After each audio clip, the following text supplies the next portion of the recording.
question for you. What happens when a story that changed the world gets rewritten to fit the stage? Does it still hold its power, or does it lose the very truth that made it worth telling in the first place?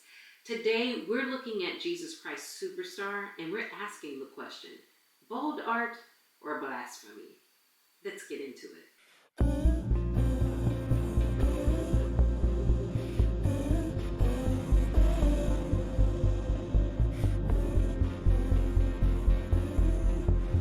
Welcome back to Purpose Performer, and if you're new here, welcome, welcome, welcome. I'm Cynthia Garcia, your host. This is a space where performance meets purpose, faith ignites art, and culture gets a thoughtful critique.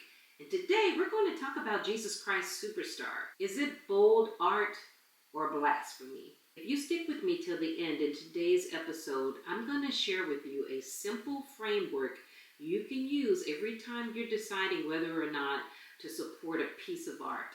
And here's why watching until the end matters. Every like, every comment, and full watch time tells YouTube this is a conversation worth sharing. So that means more artists and more faith-driven creatives like you can find this community and be a part of it. And that's a good thing, don't you think? So this episode isn't a review for applause or attack. It's a conversation about art, theology, and truth. If Jesus Christ Superstar is a beloved piece for you, I ask that you listen to this commentary with an open mind. And if it's something you've avoided, I invite you to consider why it stirs so much debate. Let's start with a quick history. Jesus Christ Superstar is a rock opera created by Andrew Lloyd Webber and Tim Rice, two names who are very familiar on the Broadway circuit. This play debuted in 1971. It's been staged countless times around the world, and in 2018, NBC aired a live version, a concert version of this play. It starred John Legend as Jesus, Brandon Victor Dixon as Judas, and Cynthia Garcia as Mary Magdalene. Now, if you follow the career of Cynthia Garcia, you know that she's a powerhouse performer. She's a Tony, Grammy, and Emmy Award winner, and there's no denying her vocal brilliance in this conversation. I'm separating her talent from theology, however, and that's what we're going to delve into today. Of course, her artistry deserves respect, but artistry doesn't mean the message is above critique. So let's talk about why is this play so loved by many people. For many people, Jesus Christ Superstar was their first introduction to the characters of Jesus, Judas, and Mary Magdalene. The music is unforgettable with songs like I Don't Know How to Love Him and Superstar. They've become cultural touchstones, if we are being honest. It's also been praised for making a biblical story accessible to non-religious audiences. The rock opera style was fresh, it was rebellious, and it drew in people who may never have set foot in a church. And that's where we see the tension begin. Accessibility can be a gift, but it can also come with a cost. Let's be honest.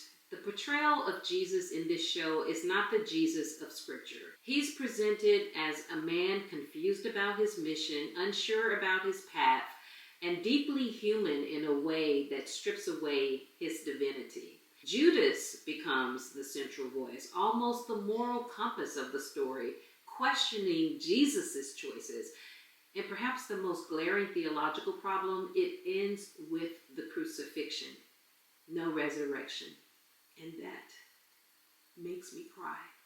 I did not know that would happen. The story stops at the moment of apparent defeat. Friends, if Jesus did not raise from the dead, then what are we doing? What are we doing professing Christ? As a believer, I can't ignore that the resurrection is the cornerstone of my faith.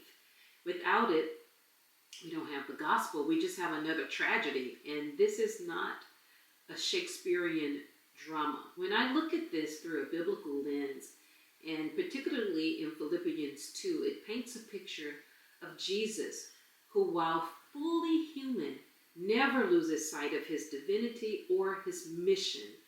In John 14:6, he's recorded as saying, "I am the way, the truth, and the life. No one comes to the Father except through me." The Jesus in Jesus Christ Superstar doesn't proclaim this. In fact, the work leaves the audience to wonder if he was anything more than a misunderstood revolutionary. That's not just artistic license. That's a complete reframing of truth. Now, some will argue that art is meant to provoke, to challenge, to reinterpret, and I agree.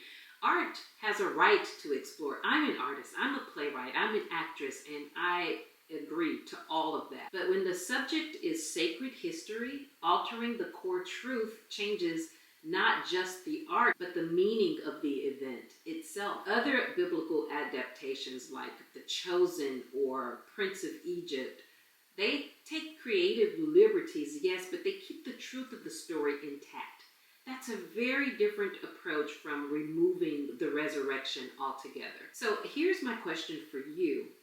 Should faith-based audiences engage with productions that alter foundational truth? Here's the framework I promise. Number one, let's deal with the content. Does the message align with truth? And two, let's look at the craft. Is the art excellent and honoring to the subject? And three, the consequence. Will engaging with it strengthen or weaken your own walk and witness? Ask these three things every time you encounter art, and you'll make more intentional choices about what you consume and what you support.